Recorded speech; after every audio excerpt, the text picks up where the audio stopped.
Hey everyone, how's it going? So what am I working on now? Well, I made a quick short video on this. This is the clutch car. This is the one that had the incorrect clutch installed. And once I got it installed, I realized something wrong inside the transmission too. But anyway, so I made it short and I said, I made a mistake. Obviously, I should have caught this, but there's a reason I didn't catch this. Let me try to explain to you. Maybe you'll understand what I'm trying to get at. So this vehicle, I got the transmission out, it's right in front of me. There you go. So now this vehicle, you can barely hear anything. I don't know if you can or not.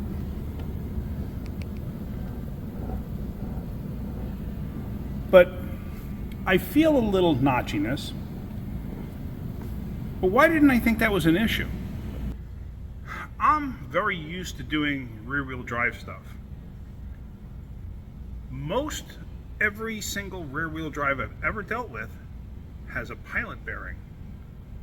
I've actually never seen one that doesn't have a pilot bearing. I'm sure they're out there, but I don't recall ever doing one that did not have a pilot bearing. This vehicle does not have a pilot bearing. So what does that actually mean? Okay, this is the input shaft right here.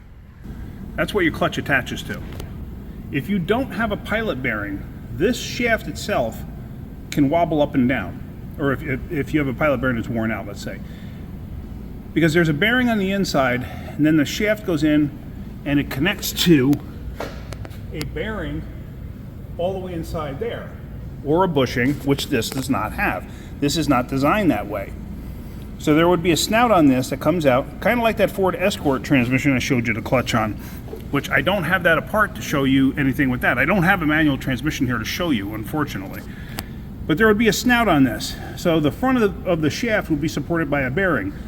This design has a bearing directly inside here, and it has a bearing at the other end. So there's two supports on this shaft.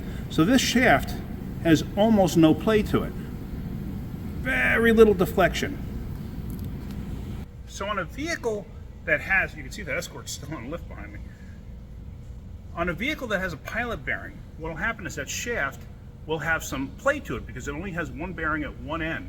It's supposed to be supported at the other end where the pilot bearing is. So now when it basically hangs free, the gear contact, because it's always in contact with the gear on the counter shaft, the gear contact changes. So the gears are actually bottoming out on each other. So you'll get a rough sensation rotating it, which it didn't click up here.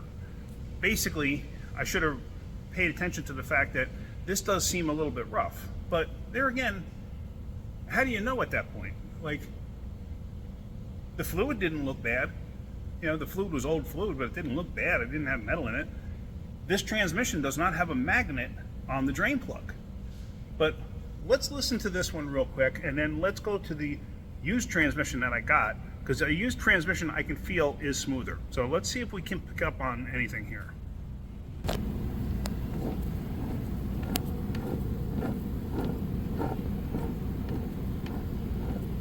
Okay, but like nothing that I would deem completely out of the ordinary. I mean, I can feel it rotating. But like I said, you have gears contacting one another, and if this thing, if this thing was a pilot bearing type input shaft, this would wobble a little bit and you'd have gear contact, so it would basically be notchy. So now let's go over to the other transmission, which is basically on the other side of the shop. All right, so here is the new used transmission. And gear, I guess, too. Look here. This is your neutral gate. This is your first, second, third, fourth, fifth, sixth actuator. And this is definitely smoother, but you can hear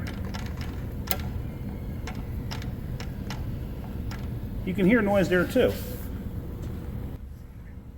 So basically, like I said, yes, it's easy to mistake the two, which is what I did. I should have picked up on it. I should have been thinking about it a little bit more. But, things happen. What are you going to do? So now we're putting a transmission. It needed a clutch regardless. So, it's just, I'm doing I'm doing twice the work, that's all. What are you gonna do? Things happen. So now I'm gonna put this transmission in.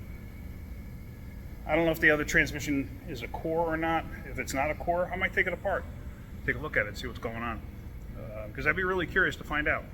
Now, when I drained the new fluid, I'll actually include a video, because I did take a quick video when I drained the fluid, because this is fresh fluid, and I could actually see metal particles in there. Now, did I not see not see metal particles in the other fluid because they had just put the fluid back? Maybe they strained it, I don't know. And because nothing was turning in the transmission because the clutch was incorrect, maybe nothing got slung around. I don't know. I have no clue.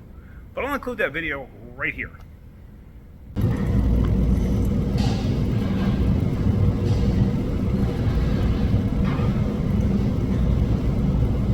Look at the glitter.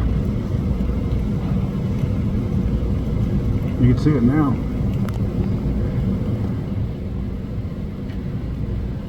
But the drain plug does not have a magnet. Had it had a magnet, I would have really caught that sooner. Alright, it is what it is. Alright, so now you saw, there were metal particles in the fresh fluids, and now I got to change the fluid again. This is what it is. What are you going to do? So I just want to get this right for the customer so the customer can have their car back. But yeah, so anyway, let me get this done and get it back to the customer. It's almost the end of the day, Friday, so unfortunately this is going to run into Monday. But yeah, all right. So hopefully you're getting something out of my videos. If you are, hit that like button. If you could, please subscribe.